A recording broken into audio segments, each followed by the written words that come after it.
आदि महोत्सव राष्ट्रीय जनजातीय महोत्सव आज 1000 से अधिक कलाकारों, कारीगरों और उद्यमियों, एफपीओ और बंधन समूहों की भागीदारी के साथ संपन्न हुआ। आदि महोत्सव न केवल आदिवासी कारीगरों की असाधारण प्रतिभा और शिल्प कौशल को प्रदर्शित करने का एक मंच है, बल्कि आदिवासी संस्कृति, जीवन शैली और गौरवशाली परंपराओं को प्रदर्शित करने का भी एक प्रयास है। अर्जुन मुंडा। वार्षिक आदि महोत्सव राष्ट्रीय जनजातीय महोत्सव का उद्घाटन माननीय राष्ट्रपति श्रीमती द्रौपदी मुर्मू द्वारा किया गया। आदि महोत्सव का आज 18 फरवरी 2024 को समापन हो गया। ट्राइफेड द्वारा 10 फरवरी से 18 फरवरी तक राजधानी शहर के मध्य में मेजर ध्यानचंद नेशनल स्टेडियम, नई दिल्ली में 9 दिवसीय उत्सव का आयोजन किया गया था, जिसमें आदिवासी समुदायों को सशक्त बनाने की अपनी प्रतिबद्धता प्रदर्शित की गई थी। जनजातीय उद्यमिता, शिल्प, संस्कृति, भोजन और वाणिज्य की भावना का उत्सव। इस वर्ष के मुख्य आकर्षणों में अनुसूचित जनजातियों के लिए वेंचर कैपिटल फंड की शुरुआत शामिल है, जिसका उद्देश्य आदिवासी उद्यमियों के बीच स्टार्टअप संस्कृति और आर्थिक नवाचार को बढ़ावा देना है। ये कार्यक्रम नेटवर्किंग और सहयोग के केंद्र के रूप में भी काम करता है, क्योंकि पहली बार प्रमुख उद्योग निकायों के प्रतिनिधियों को आकर्षित करने वाली एक B2B कार्यशाला 13 फरवरी 2024 को आयोजित की गई थी। इसमें भारतीय उद्योग परिसंघ CII जैसे उद्योग के दिग्गजों की सक्रिय भागीदारी देखी गई।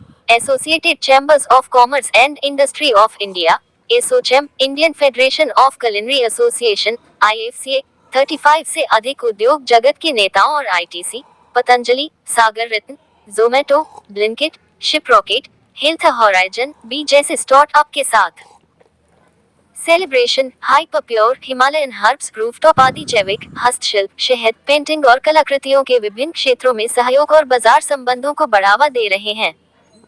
जनजातीय उद्यमियों ने राज्य निगम, SHG और व्यक्तिगत खरीदारों के माध्यम से सहयोग और थोक आपूर्ति के नए अवसर खोलते हुए अपने उत्पादों का प्रदर्शन किया। इस पहल को आगे बढ़ाने के लिए उपयोगी साझेदारी के लिए ट्राइफेड और मंत्रालय में एक समर्पित सेल खोला जा रहा है। इस अवसर पर माननीय मंत्री श्री अर्जुन मुंडा ने कहा कि आदि महोत्सव न केवल आदिवासी कारीगरों की असाधारण प्रतिभा और शिल्प कौशल को प्रदर्शित करने का एक मंच है, बल्कि आदिवासी संस्कृति, जीवन शैली और गौरवशाली परंपराओं को प्रदर्शित करने का भी एक प्रयास है। यह योजना हमारे आदिवासी युवाओं को नए उद्यमी और नए उत्पादक बनने का अवसर देगी। ये योजना आदिवासी सशक्तिकरण और आत्मनिर्भरता की दिशा में भी मील का पत्थर साबित। आदि महोत्सव सिर्फ एक त्योहार नहीं है, ये सशक्तिकरण और आर्थिक उत्थान का एक मंच है। वनधन विकास योजना जैसी पहल के माध्यम से हम आदिवासी कारीगरों और उद्यमियों को सशक्त बना रहे हैं, जिससे वे अपने कौशल और उत्पादों को व्यापक दर्शकों के सामने प्रदर्शित कर सकें। सचिव जनजातीय मामले श्री विभु नायर ने कहा कि आदि महोत्सव 2024 भारत के जनजातीय समुदायों की समृद्ध सांस्कृतिक विरासत और उद्यमशीलता की भावना का उत्सव है। हल्दी की खेती वाले क्षेत्रों के विपणन को आगे बढ़ाने के लिए ट्राइफेड और ITC के बीच एक समझौता ज्ञापन पर हस्ताक्षर किए गए, जिसने अन्य कॉर्पोरेट्स के लिए भी इसका अनुसरण करने के लिए एक प्रेरणादायक मिसाल छोड़ी है। इस कार्यक्रम में NSTFTC, स्वास्थ्य और परिवार कल्याण मंत्रालय, कौशल विकास और उद्यमिता मंत्रालय, डाक विभाग और IFCI सहित विभिन्न सरकारी विभागों और संगठनों के साथ समन्वय भी देखा गया, जिससे प्रतिभागियों के अनुभव को और समृद्ध किया गया। 50,000 से अधिक लोगों ने आदि महोत्सव का दौरा किया, विशेष आदिवासी व्यंजनों का आनंद लिया और जैविक उत्पादों, शहद, कपड़ा, हस्तशिल्प, पेंटिंग और कलाकृतियों की खरीदारी की, जिससे उनकी निरंतर समृद्धि और सांस्कृतिक संरक्षण सुनिश्चित हुआ।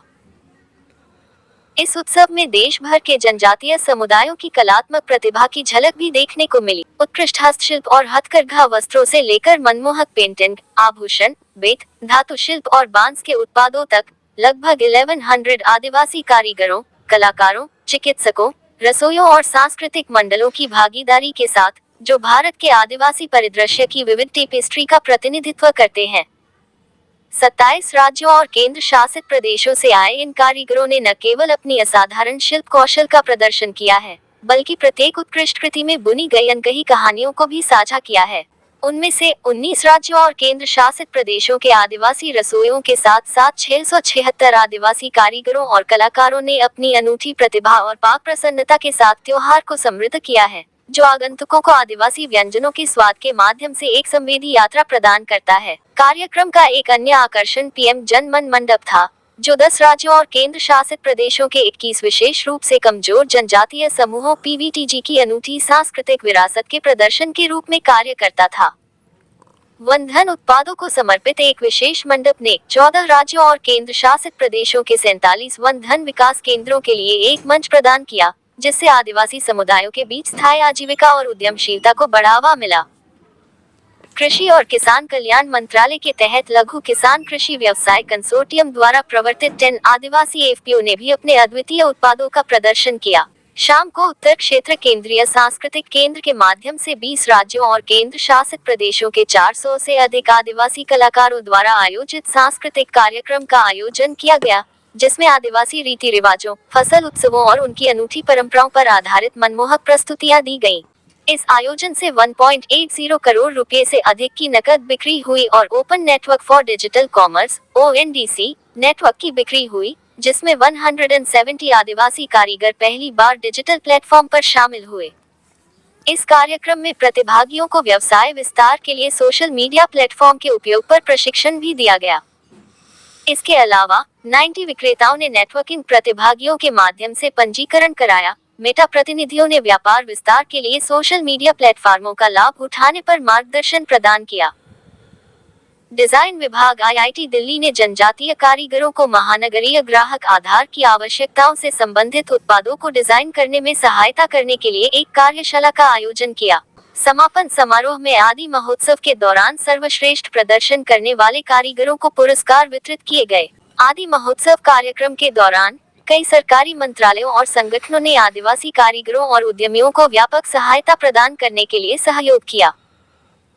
एनएसटीएफटीसी ने जनजातीय लाभार्थियों के लिए एक कार्यशाला आयोजित करके जनजातीय उद्यमियों और जनजातीय स्टार्टअप सहित अनुसूचित जनजातियों के लिए उपलब्ध विभिन्न योजनाओं और वित्तीय सहायता के बारे में जानकारी प्रदान की। स्वास्थ्य और परिवार कल्याण मंत्रालय ने 150 आयुष्मान भारत स्वास्थ्य खातों (ABHA) और लगभग 61 आयुष्मान भारत कार्डों के लिए ऑन स्पॉट काउंटर स्थापित करने में मदद की, जिससे प्रतिभागियों के लिए स्वास्थ्य सेवाओं तक पहुंच सुनिश्चित हुई। कौशल विकास और उद्यम मंत्रालय ने जनजातीय कारीगरों के लिए विपणन लिंकेज, डिजिटल मार्केटिंग और ऑनलाइन ऋण पर ध्यान केंद्रित करते हुए कौशल विकास और उद्यमशीलता विकास को सुविधाजनक बनाने वाली 3 दिवसीय कार्यशाला का आयोजन किया।